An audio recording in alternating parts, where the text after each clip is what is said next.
The views and opinions expressed here on Wrestling Wind Down are those of the host and do not necessarily reflect the official policy or position of any other agency, organization, employer, or company. What's up, guys? It's Lo, and you are tuned in to Wrestling Wind Down, a female-founded and hosted podcast dedicated to professional wrestling and our favorite adult beverage. Before we dive into this episode, a quick warning. This episode contains mentions of sexual assault and murder. These topics may be triggering to some. Listener discretion is advised. On this episode, I am joined by Jimanekia Eborn. Jimanekia, also known as the Trauma Queen, is a sex educator as well as a trauma specialist. She is also a part of the mental health department within AEW. Jimanekia is spilling the wine on her longtime love of professional wrestling, including what drew her into the sport, what promotions and wrestlers keep her interested, and what it means to her to be able to provide support in a sport that she loves. Jimanekia will also be sharing how she got started in trauma and sex education, why this work is so important, her company Tending the Garden's latest endeavor, and what advice she would give to those looking to enter the trauma and or sex education field. So grab your favorite glass of bubbly, we're going in for the 3 count.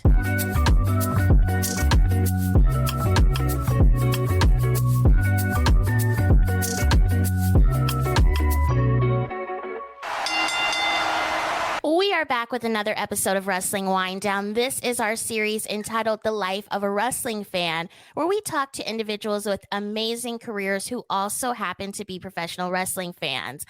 I am joined by someone that I met in person for the first time. She was the first person I saw when I walked into the room at Wally Mania, and I was like, thank God.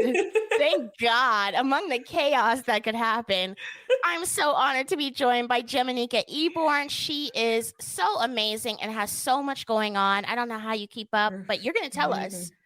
Welcome to the show. How do I? Thank you. I'm super excited. This is my first wrestling podcast. And I've been on. It warms my heart every single time someone says that. I'm like, oh. I'm like, I've been on all kind of like celebrity, random people, all kind of like sex, trauma, blah, blah. It's my first one. So I'm like, I don't even know if I fit in here. Like, I'm like imposter syndrome excitement. How did you get into wrestling? When did you first start watching? Who were some of the individuals that have kept you interested? Yes, I will tell you, I was 9, 1996. You figure out how old I am if you want to. 1996. It was Stone Cold Steve Austin breaking into Brian Pillman's home. And I was like, what is this? This can't be legal. I was like, white people are wild. Literally, all these thoughts happened. I know that sounds whatever it sounds, but I was like, you could just be on TV. And I was captivated. But I then became a WCW girl. Tricky, because my favorite wrestler is Sting. And still is Sting. Kevin Nash as well. But now it's just so good. Like, it's so good to be a wrestling fan right now, minus some of the fans are wild, but that's another conversation. But there's so many different types of wrestling styles. I am a GCW extreme girl, but I love the high flying of like luchadors and AEW. And just like, I like to take my friends who have nothing to do with wrestling, but I will take hot women to wrestling, 1, but also 2, when they get it. Like, I'm always like, I catch them on video and they go, oh, it's like dancing. Okay. Okay, I'm in. And like to see them get it and they're like, okay, I see why you do this. Bring me back. And I'm like, okay. Do they get creeped out by the blood at GCW, or are they kind of just like, I'm going to roll with it? I did pre-warn. Okay. One of them did get blood on their shoes and she was like, oh my God, souvenir. And I was like, well, it varies. They're like, I don't want it to touch me, but like, wow. Who are some of your favorite wrestlers to watch then when you first start watching versus now? I think back then I was just like open to anything. I'd never loved the women degradation. Didn't love that ever. Still present day. Don't do it. What do I love now? I still love high flying, right? Because I will never do that. Absolutely will not. I think Jade is amazing. Let's just physique, the outfits, the presentation, it's together. I think a Ricky Starks is together. I've seen the shirts. I see you together, right? Like full thing. But also, listen, and I hate to say it, but like an MJF is needed. Like so good that like you hate him, to a Dominic Mysterio when you're like, what are we doing here? But I love that because he's doing his job, to a Rhea Ripley and a Bianca Belair, honey, Yes. I need, right? Like need. And a New Day. I think that there's room for everything. And I think as a wrestling fan, to be able to appreciate everybody for what they bring allows you to be like, oh, wrestling exists for everyone. Not like, this should be one way. I will fight you on Twitter. Y'all, no one cares. It's not that serious. It's not. No one cares that much. But like, I think there's something for everyone. And I am excited to be a fan. Let's get into your career. So, along with being a professional wrestling fan, you have a very important and necessary career. How did you begin your path as a trauma specialist and founding your company, Tending the Garden?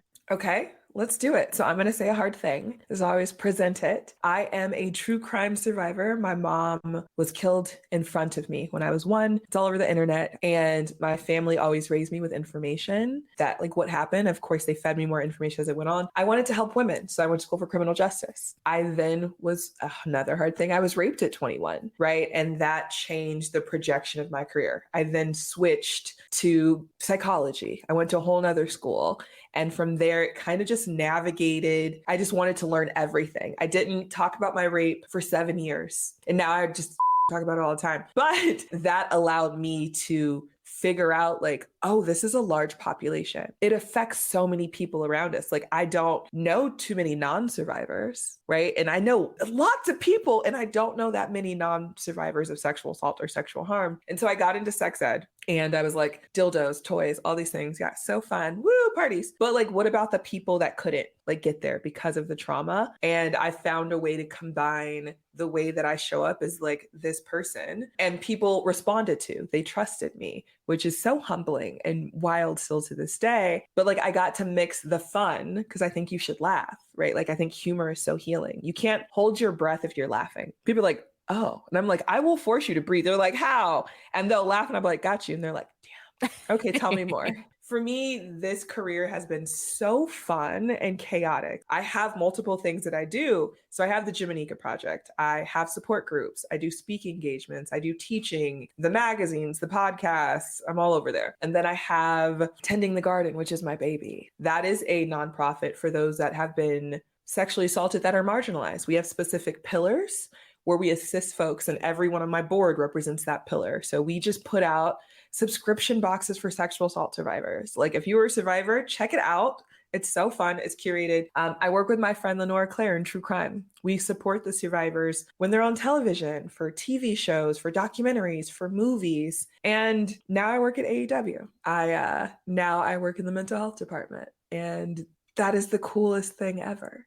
Let's talk a little bit about that. How did this opportunity with AEW come about, and how has this experience treated you so far? It's so fun and it's so weird, right? Like, I am a longtime fan, but if I wasn't a fan, I wouldn't be there, right? Like, I care enough about these performers' mental health. Like, we all need somebody to talk to. You got a hard job. No one just goes into wrestling because their life is so great. Like, you're doing bumps. Like, cool, wrestling is whatever, but that's your body. You have family, you have a life. And for me, I was like, as I get older, I only want to do things that bring me joy, and I get to show up for the people that I want to. And for me, that's what this is. How did it come about? I don't think I've ever talked about it really.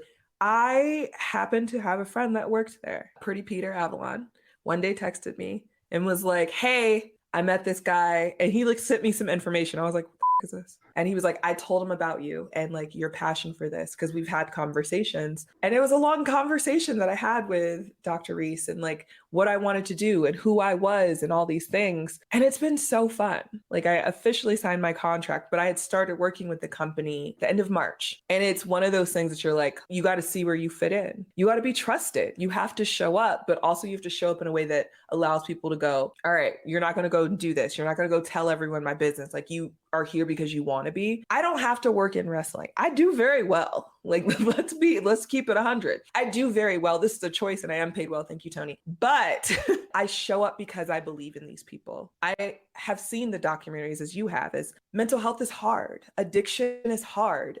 It's a hard life that they live. And yes, more people are green and, vegan and all these things, but the road is hard. And I think as a fan, I care so much about this work that it allows me to show up better to do this. But it's been fun. I know people are like, who is she? Because I'm sometimes just in the back and they're like, what's happening? But I want everyone to know like I exist and I keep going to the shows and I do my thing. And it's so fun. It also feels like a privilege. Yeah, that's what I was going to ask you. What does it mean to you as someone who has been a longtime fan of professional wrestling to now be able to do something you love in a sport that you love? Yeah, I think it's very cool.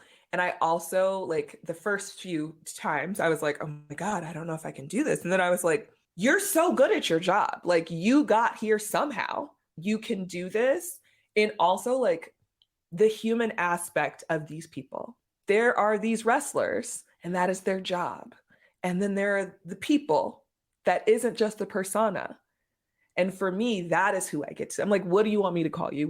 How would you like to be referred to? Right? Like in any client I work with, what are your pronouns? What's your name? Like, how do you want to be addressed? And for me, I'm excited because it gives me hope. And I've had conversations with people that are like, I think you're going to help a lot of people. Like people need you. And I think that's so cool. Now, do they know that they need me? They don't yet, but they should because I'm in it. I'm in it to show up. I'm in it for the fight. I want these people to be on our televisions so we can have that entertainment as fans. How important is it that wrestlers have this type of support? Is this something that you think should be incorporated within all wrestling companies if it isn't already? Yeah, absolutely. I think as a human, we can't navigate things alone. Like we're not meant to be solo individuals. Friends, you have friends for a reason. You have family for a reason. You got a crew. You do things for a reason with others. And I think in this sport, as I've learned in my understanding, and I'm always evolving, we should always be evolving, is it can also feel very isolating.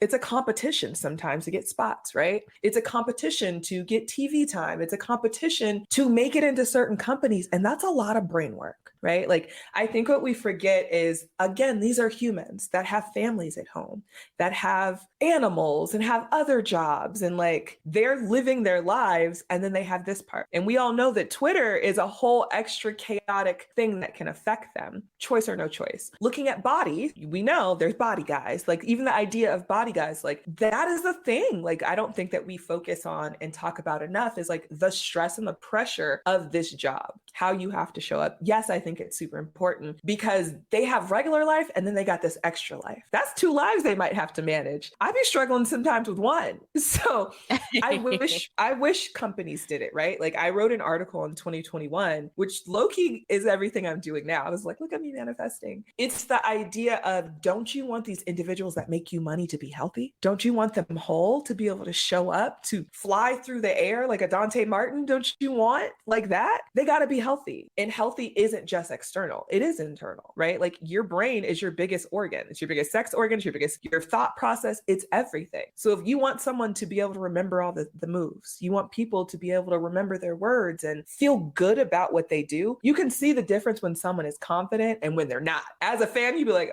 as an adult fan, as a child, maybe not, but as an adult fan, you'd be like, ooh, that was, oh, you okay. But it's different, right? Like, Right. It is a lot to just exist and then have this. So yes, to answer that longly, I do hope and wish that mental health support was available for free, right? Like, they can have as many sessions as they want with me for free. That's cool. You recently launched your grounding box, which you mentioned a little bit earlier, for sexual assault survivors with your company, Tending the Garden. This is something that I have never seen before, but it's definitely necessary for those who are survivors. Tell me a little bit about the process of formulating this idea, choosing what items go into the box, the preparation of the boxes, and then promotion and marketing on social media. Yeah. I'm always one of those people that's like, someone else is going to do it. So I don't really have time to do it. And then they don't. And then I'm like, fine, I'll do it. So I have seen so many subscription services. Like, there's a subscription service for everything. Mm-hmm. But what about, again, most of us are survivors. Like, why isn't there something for us? Like, specifically that speaks to where you've been and where you want to go. You might be at different levels, but I chose to start with this grounding box. One, because I think that's really the biggest issue is feeling outside of your body. And so I came up with it just because watching other things. Why and how, I don't know. Like, I am very thankful that I say things out loud and I have people that go, that sounds amazing. Like, how can I help you? That's a privilege. And I'm like, I must be putting good out for it to come back. But what the grounding box looks like, I got one on my desk. It's a small box. It's personalized. There's no, like, people don't know what it is. And the reason I wanted it to be small is, again, so it feels personal. And also it saves money, y'all. Let's be realistic. But there's different layers that we put into the box. So it is a mind, body, and spirit experience. There are crystals in it. There are a video scanner. When you open the box, you get a Tending the Garden card, and then you get a scanner. I walk you through the box. I tell you why the box was created. You get a grounding ritual with everything that you need is in the box. There's candles, there's crystals, there's sense things, there's touch things, there's things to taste, because we can be grounded by any of our five senses as well as we can be triggered by any of our five senses. And so this is not a heal all box, but it's a starter box for you to start navigating new things that feel good for you to get back into your body. And so we'll be sending them out quarterly, and we'll go through different waves of like what Tending the Garden is. And then we'll have a box that lives there. It's called When You're Ready, for people that are ready to get back into sexy times. So it'll be like more touch things and like ways to connect with your body and different little items in it. And so we also want everything to be small enough that if you need to take something with you, you can have it on you, right? Like a little crystal, this is my lady. Little crystal, if you need something smooth, like that feels good for you, cool. A little essential oil, it's small enough that you can have it in your pocket. So that was also very important for us, that we wanted things that people could take on the go, because you never know when things are going to go left. But yeah, it's super exciting. They are still available. We'll be working on the next ones. It's fun to see that people responded well to like a dream,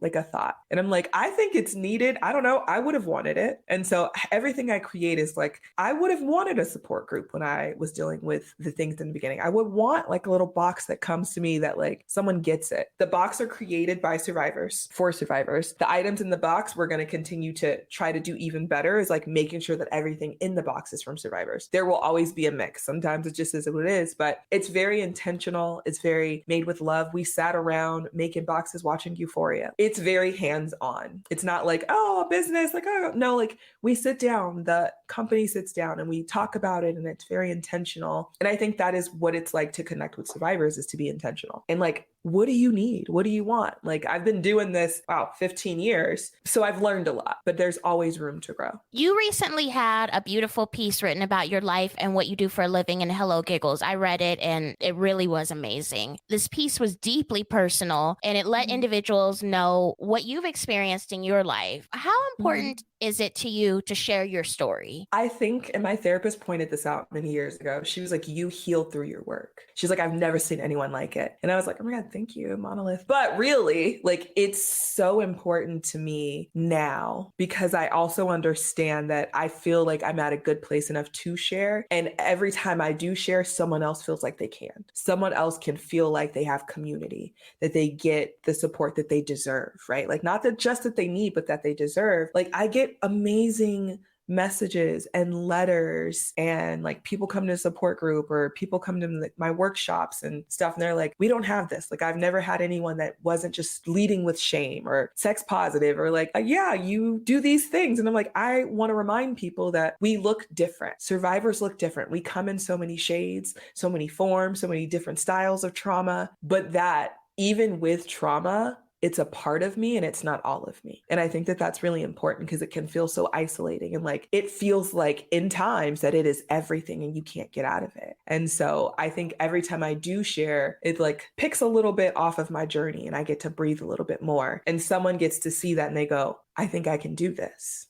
Or I can get back into therapy. Like, the fact that like I get emails or people being like, I'm so thankful that I happened to hear you on this podcast or whatever, because whatever you said to me pushed me back to getting help, like made me go tell people so I could feel supported. Like, I went back to therapy, and I'm over here like, that is so wild. I'm just over here just running my mouth. And I'm thankful that the things that I do say resonate with people. Like, I think that again is a privilege. Everything I feel like working with other humans is a privilege that people trust you because there's so many shady people out there. Let's talk about you being a sex educator as well. You mentioned it a little bit earlier, but we're going to dive deep now. Can you tell me how you started in sex education? Oh, for sure. For sure. I was burnt out working in mental health, and I was like, I want a job that's ever evolving and never boring. And so I was raised by my grandparents. So I call my grandmother my mom. I was like, girl, this is what I want to do. And she was like, oh, I'm going to say something. She was like, oh God, are you going to be selling your out there? I said, whoa, girl. I said, I don't know yet. Let me get back to you. I was like, no,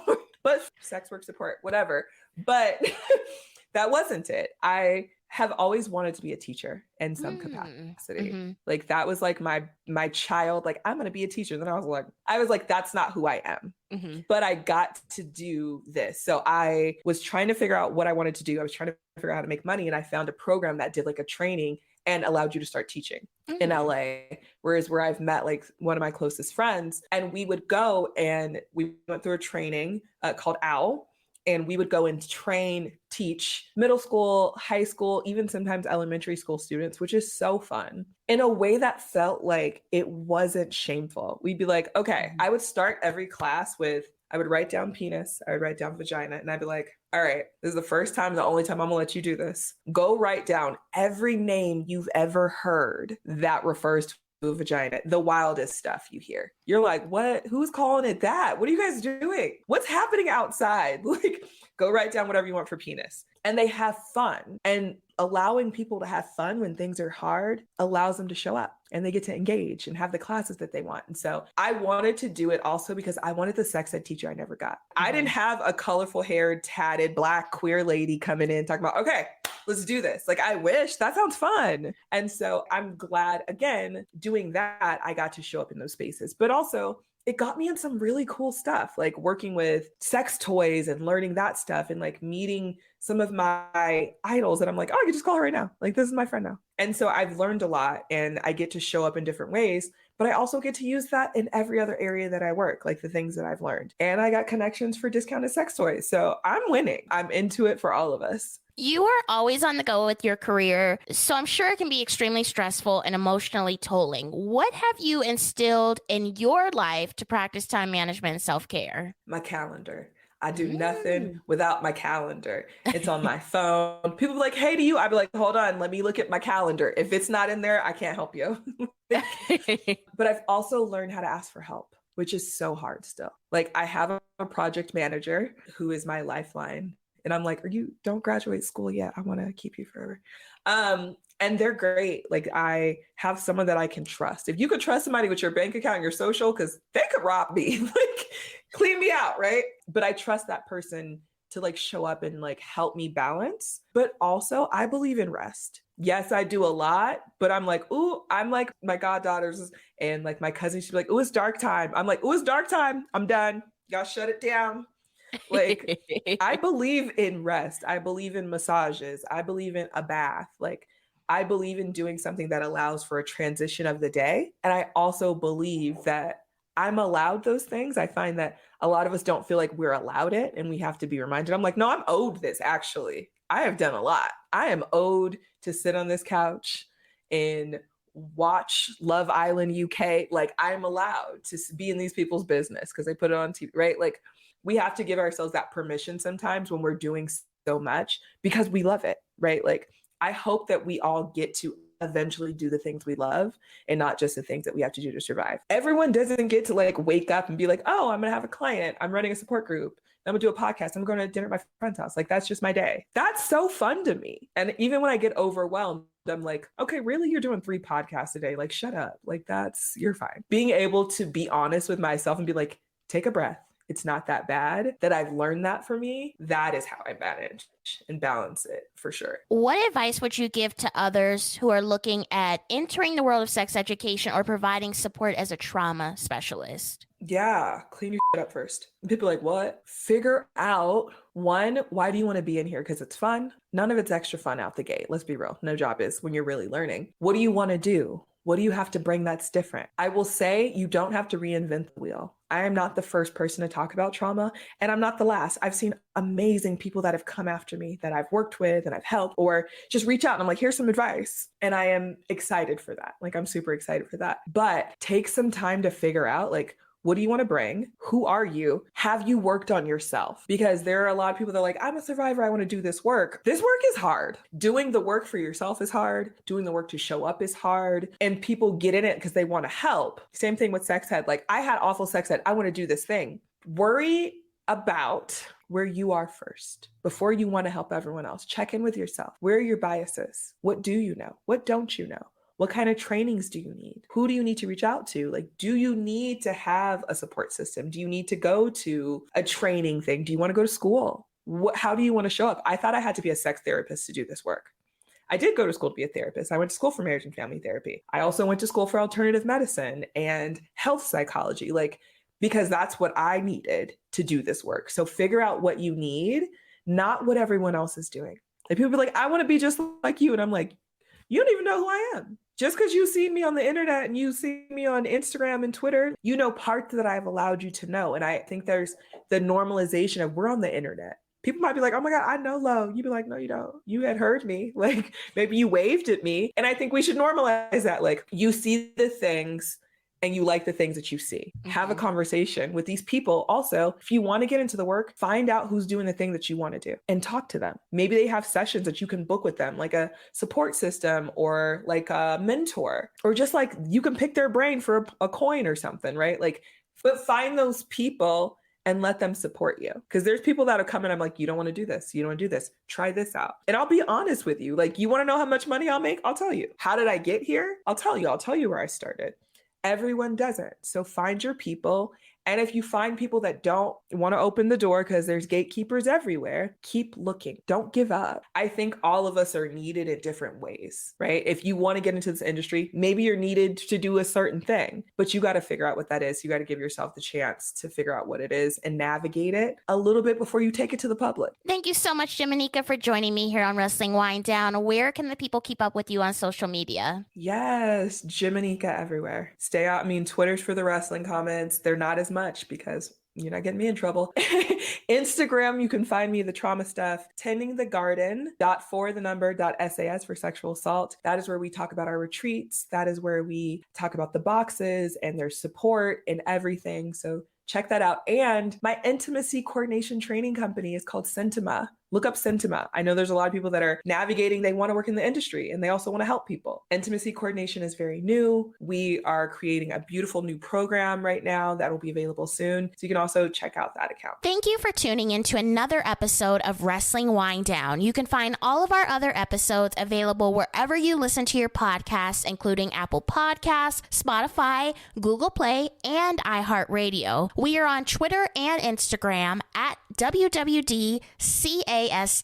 We also have our official merch store, which you can find at shop.wrestlingwinddownlv.com. Let us know what you thought about this episode. What was your favorite part? Until next time, enjoy your wine and, of course, enjoy your wrestling. Cheers!